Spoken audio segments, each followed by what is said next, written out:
back to us humans, the least understood resident on this planet. In humans, we should also consider another hormone, prolactin. Prolactin is a hormone which is released by the pituitary gland, also located in the brain. Prolactin stimulates neurogenesis, the production of neurons, which are nerve cells.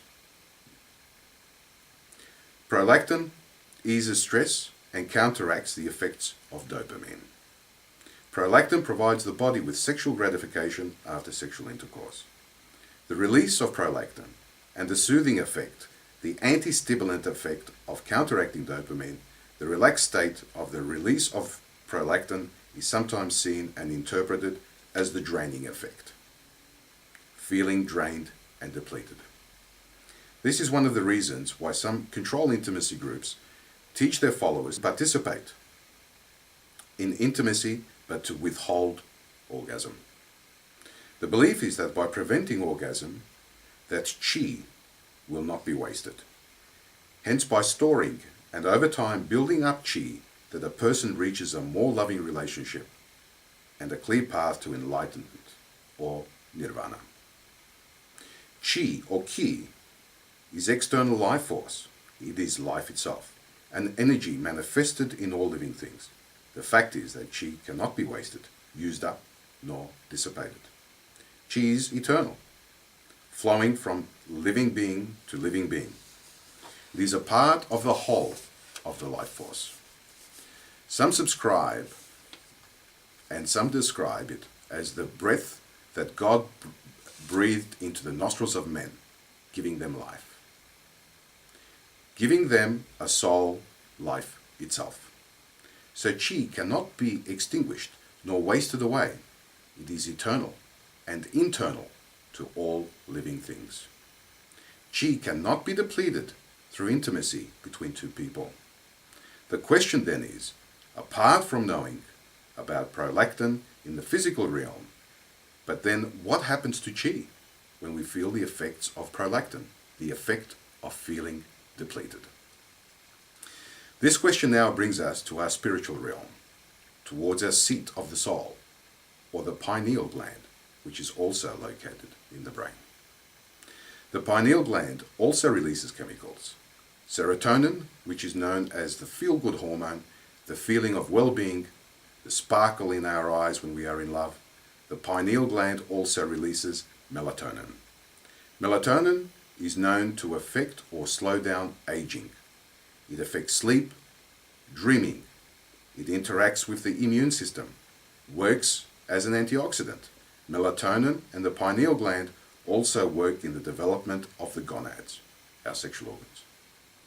When the pineal gland is activated, it acts to suppress sexual urges and desires. The pineal gland is believed to be the gateway to spiritual maturity, where the Kundalini rises, sits in the third eye, and reaches out to enlightenment. This is why many priests, monks, and many others choose celibacy. Renounce sexual urges, suppress such urges in order to concentrate on enlightenment. In medical science, it has been proven that in infants, an undeveloped pineal gland results in heightened development of the gonads, the sexual organs. Even in adulthood, where the pineal gland is interrupted, or where cancer spreads to the pineal gland, sexual urges are magnified and intensified. So the reasoning for celibacy is qualified in the view of a trade-off between sexual activity or enlightenment. In our own life, we also know this effect when we break up with someone we love. Some of us no longer, or for a while at least, don't think about sexual intimacy. We concentrate and are drawn to the effects of our pineal gland, where we seek answers, peace, a closeness in the spiritual realm. We seek enlightenment. We seek ourselves. We seek God. You may ask then, if this is true, then we all only have two choices. One, to be a sexual being, or two, to become a more spiritual being and forget about sexuality and intimacy. Well, the answer in some cases is just that. It's either one or the other.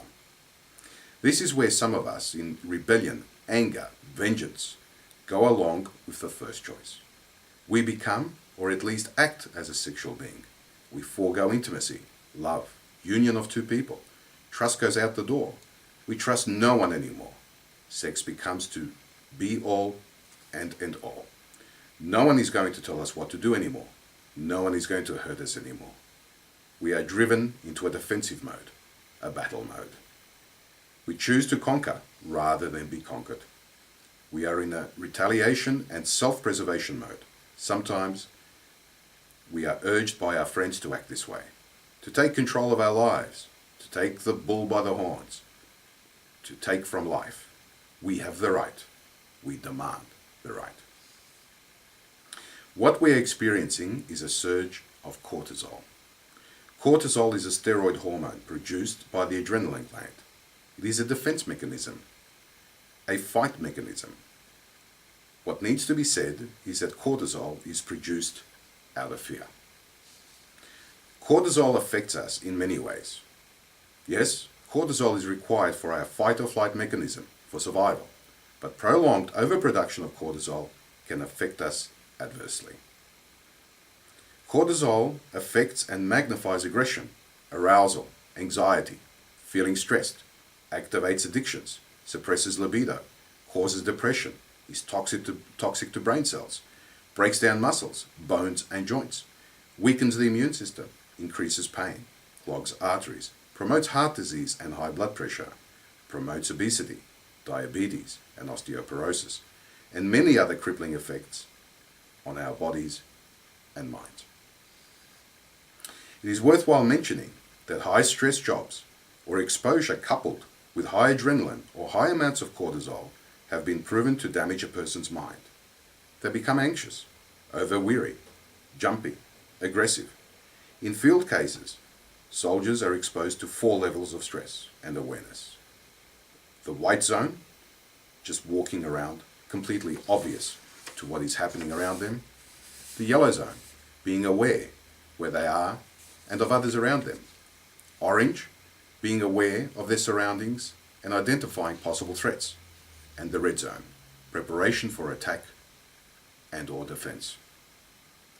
It is safe to say that while some people are in the constant white mode, being completely oblivious to things around them, most people are in the yellow mode. They are aware of their surroundings. In normal day-to-day situations, we toggle between the yellow mode and orange mode.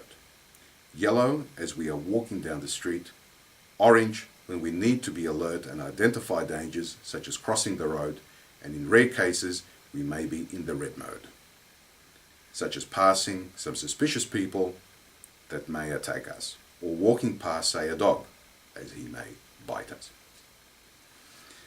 Alert or aware people such as, say, soldiers, police officers, competent martial art practitioners, by default are taught to be in constant orange mode, constantly assessing everything around them. It is quite safe to be in an orange mode your whole life. In fact, it is advisable to be in the orange mode for your own protection, not only physical protection, but also to assess and make sure you are not being taken for a ride or being taken to someone else's advantage. We teach our children from an early age not to talk to strangers, be careful crossing the street, not to take drugs, not to open doors for strangers. So even from a young age, we are instructed to be vigilant and aware, to be in an orange mode. The red mode, crucial for survival as it may be, but remaining in a red mode heightens our cortisol levels. Remaining in a red mode for more than 3 months has a detrimental and crippling effect on us. It destroys our minds and affects us, as previously mentioned. The second alternative is to become more spiritual. It may seem to many that this is actually a withdrawal from the world, a hideaway, a fortress of oneself within oneself. What it really is looking within oneself, finding oneself, getting to know you really are and what is important in your life. Just look at a painting of a samurai. You will notice that the samurai is cross-eyed. The reason why the samurai is cross-eyed is that he is looking within himself. He is coming to grips with his true self. He is connecting to his soul, his spirit, his chi. He is gazing at the soul and connecting with his spirit. Such a connection causes a rush of oxytocin. Oxytocin is an anti-stress hormone. It causes a feeling of calm and connectivity. It increases curiosity and learning, lessens craving and addictions, increases sexual receptivity, gives positive feelings, facilitates learning. It repairs, heals, and restores our bodily functions. It facilitates faster healing of wounds, diminishes the sense of pain, lowers blood pressure, protects against heart disease, and much more. Oxytocin is sometimes called the love hormone, in females, the orgasmic elixir. It is no wonder that when we see people propel themselves towards a spiritual connection rather than an adrenaline-based fight and defense situation, we see the spiritual seeking individuals at peace, full of gratitude of life. They don't feel alone any longer. They feel they are in connection with a higher being, in connection with themselves. Through such a state, and with elevated oxytocin levels, we see people propelled towards their third eye, their spiritual awakening, where the pineal gland releases all the goodness of serotonin, the feel-good hormone, and melatonin, which is crucial to regenerating the body. Many people, once reaching a connection with their third eye, often say they are at peace, they are happy with their lives, themselves, they are grateful for all their gifts, and accept that the good and the bad in their lives have made them the happy and content person that they are. Some, with this newfound bliss, solace, are content to remain where they are. They no longer have a desire for partnership, as their partner has become a higher awareness, a spiritual existence. This explains the first two level dimensions of a human being, the body and the mind. The third dimension is what we call a spiritual existence or awareness. In fact, what they are talking about is a soul connection. Your soul is not your spirit. Many refer to the soul as the spirit, as one and the same. In fact, the soul and the spirit are two distinct entities. A human being is made up of the physical body, the mind, which is the intellect. Some call it the free will or free thought, the life that drives us, our soul or chi. So we have the body, mind, and soul, or chi. It is this connection and understanding of our soul or chi, our life source, that leads us to believe that we have connected with the immortal or the divine.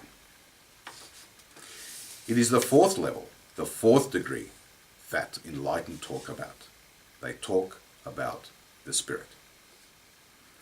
For those of you that may practice religion, but you will find that man was created in body from soil. He was then given a mind or intellect.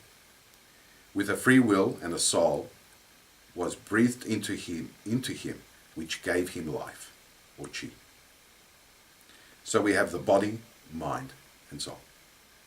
It is only in full completion of the body, the mind, and the soul that we come close to becoming enlightened, where we connect with our spirit. Not all of us believe or don't want to connect with our spirit. That is also fine. But the important thing here is to realize that there are three physical separate parts to a human being: the body, mind, and soul. These three encompass the living, physical human being. We will discuss what a spirit is, what our spirit is, and the path which we may follow to awaken or connect with our spirit to attain enlightenment, as some call it the awakening and ascension of the Kundalini. In this presentation, we will stay with what is true love and intimacy, and how to achieve true love and intimacy between a couple.